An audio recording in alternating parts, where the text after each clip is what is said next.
আসসালামু আলাইকুম প্রিয় বন্ধুরা যখন পুলিশ একটা নির্দোষ নামাজির সাথে মারধর করতে শুরু করলো এবং যখন তাকে গ্রেপ্তার করতে যাচ্ছিল তখন আল্লাহর কুদরত একটা বানর পাঠিয়ে এমন একটা কেরামত দেখালো যে তা দেখে সব পুলিশ অফিসারও হতবাক হয়ে গেল এবং সিজদায় পড়ে গেল। আজকের এই ভিডিওতে আমরা আপনাদেরকে এই ঘটনাটি বিস্তারিতভাবে বলবো, যা শুনে নিশ্চিতভাবে আপনারা সবাই আশ্চর্য ও বিভ্রান্ত হয়ে যাবেন এবং আপনারা এটা মানতে বাধ্য হবেন যে আল্লাহর কুদরত সত্যি অনেক বড়। আল্লাহ তার প্রত্যেক নেকবান্দার দোয়া শোনেন এবং তাদের দুঃখ কষ্টে সাহায্য করেন। তাই আজকের এই ভিডিওটি আপনাদের জন্য খুবই বিশেষ হতে চলেছে।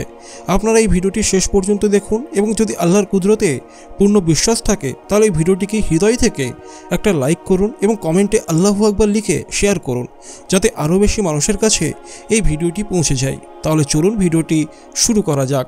বন্ধুরা, আজ আমরা আপনাদেরকে যে ঘটনাটা বলতে চলেছি তা পাঞ্জাবের একটা ছোট্ট গ্রামের। পাঞ্জাবের স্বর্গদা নামক একটা গ্রামে একজন মুসলিম যুবক বাস করত, যার বয়স প্রায় 30 বছর ছিল। এই যুবক খুবই নেক ও পরেজগার ছিল।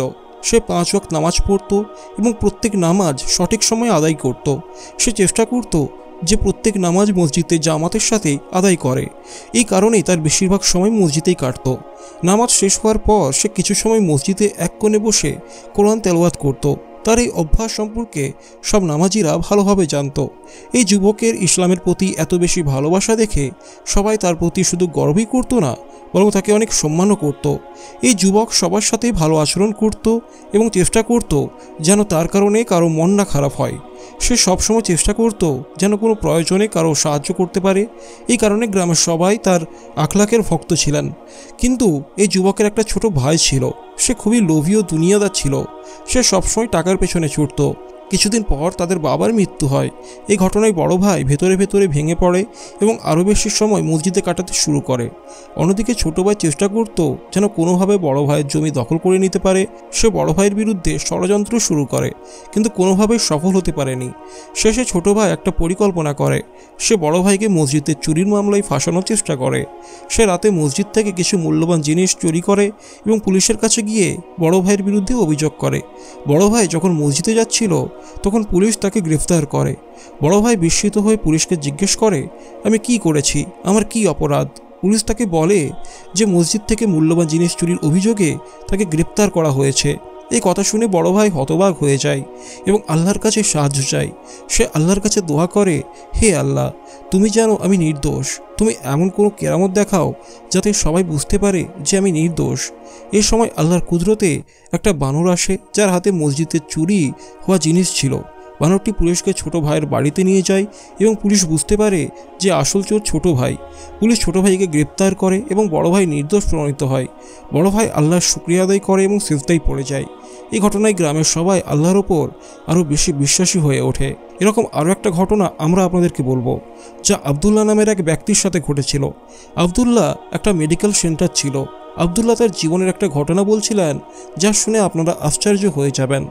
আবদুল্লাহ ছোট থেকেই নেক ও দিনদার ছিলেন। তিনি 5 ওয়াক্ত নামাজ, তাহাজ্জুদ এবং কোরআন তেলাওয়াতের মাধ্যমে সময় কাটাতেন। কিন্তু বিয়ের পর তার জীবন বদলে যায়।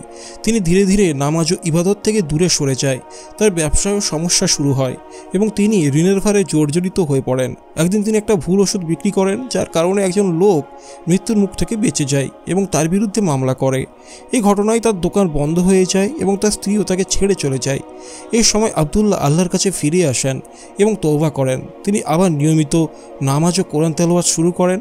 মাত্র 9 দিন পর যে লোকটিকে ভুল ওষুধ দিয়েছিলেন সে তার কাছে আসে এবং বলে যে সে ওষুধের কারণে তার রোগ সেরে গেছে এবং সে মামলা তুলে নেয়। এরপর আবদুল্লাহর ব্যবসায় আবার উন্নতি হয় এবং তার স্ত্রীও ফিরে আসে। আবদুল্লাহর জীবন আবার সুখে শান্তিতে ভরে ওঠে। বন্ধুরা, আল্লাহর ইচ্ছায় সব কিছু হয়। যদি কিছু ভালো হয় তাহলে তা আল্লাহর ইচ্ছায় হয়, আর যদি কিছু খারাপ হয় তাহলে তা আমাদের গুনার কারণে হয়। তাই আমাদের উচিত সবসময় আল্লাহর কাছে তওবা করা এবং নামাজের পাবন্দি করা। যারা নামাজ পড়ে না তাদের জীবনে অনেক সমস্যা কষ্ট আসে, আর যারা নামাজ পড়ে এবং আল্লাহর উপর ভরসা রাখে আল্লাহ তাদের সাহায্য করেন এবং তাদের জীবনে বরকত দেন। বন্ধুরা, যদি আমরা এই ভিডিওটিকে একটু অ্যানালাইসিস করি তাহলে প্রথম পয়েন্টে আমরা জানব গল্পের মূল থিম বা বিষয়বস্তু। গল্পে 2টি অংশের মাধ্যমে কিছু গুরুত্বপূর্ণ ইসলামিক বিষয়বস্তু ফুটিয়ে তোলা হয়েছে, যেমন আল্লাহর নেক বান্দাদের দোয়া কবুল করেন, অত্যাচারী বা অন্যায়কারী শেষ পর্যন্ত ধরা পড়ে, আল্লাহর কুদরতের সামনে সব কিছুই তুচ্ছ, নামাজ ও আল্লাহর উপর ভরসা রাখলে তিনি সাহায্য করেন। এর পরের পয়েন্ট হচ্ছে গল্পের কাঠামো আল্লাহর কুদরতের প্রকাশ। প্রথম গল্পটি একটা ধর্মীয় পরীক্ষা ও অলৌকিক ন্যায় বিচারের চিত্র তুলে ধরে। একজন নেক যুবক যিনি ইসলামের প্রতি অগাধ বিশ্বাসী এবং নামাজের প্রতি যত্নবান, তার লোভী ছোট ভাই তাকে ষড়যন্ত্র করে মিথ্যা অভিযোগে ফাঁসানোর চেষ্টা করে। পুলিশ তাকে গ্রেফতার করতে আসে এবং শারীরিক নির্যাতন করতে শুরু করে। যুবক আল্লাহর কাছে সাহায্য চান, যা দেখায় যে কঠিন সময়ে একজন মুমিনের একমাত্র ভরসা আল্লাহ। একটা বানর অলৌকিকভাবে চুরি হওয়া জিনিস হাতে নিয়ে আসে এবং সত্য উদ্ঘাটন করে। ছোট ভাই ধরা পড়ে এবং বড় ভাই নির্দোষ প্রমাণিত হয়। মিথ্যা কখনো বেশি দিন টিকে না। আল্লাহর উপর নির্ভরশীলতা ন্যায় বিচার নিশ্চিত করে। এর পরের পয়েন্ট হচ্ছে বানরের ভূমিকাও ইসলামে অলৌকিক ঘটনার ধারণা। ইসলামী শিক্ষায় বলা হয়েছে আল্লাহ যখন চান তখন তিনি তার সৃষ্টি দ্বারা চমকপ্রদ নিদর্শন দেখাতে পারেন। এখানে বানরকে ন্যায়ের প্রমাণ প্রতিষ্ঠার জন্য একটা মাধ্যম হিসেবে উপস্থাপন করা হয়েছে। এর পরের পয়েন্ট হচ্ছে দ্বিতীয় গল্পের বিশ্লেষণ। দ্বিতীয় ঘটনাটি জীবনের একটা অন্যরকম পরীক্ষা সম্পর্কে আলোচনা করে।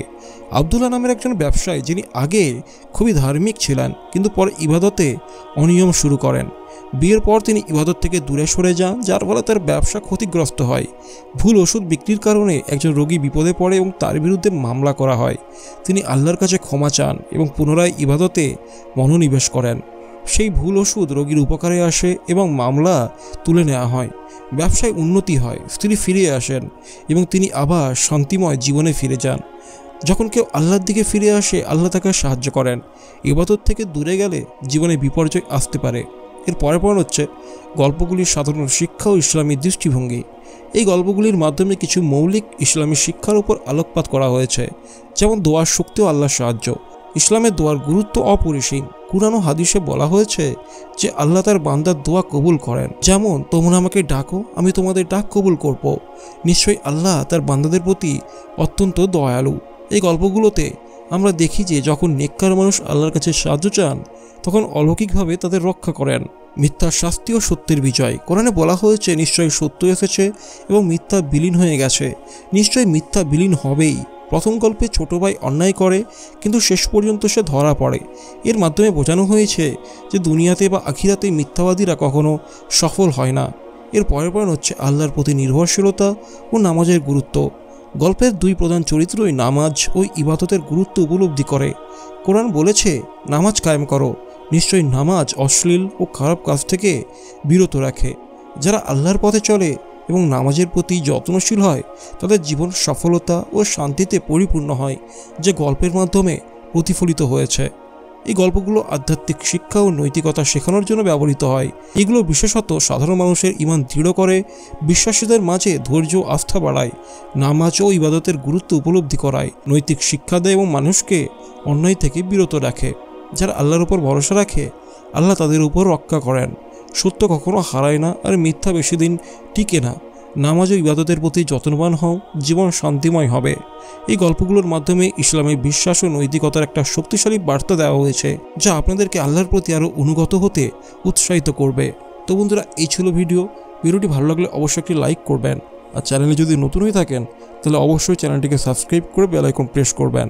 তো চলুন, দেখা হবে পরের ভিডিওতে। আসসালামু আলাইকুম।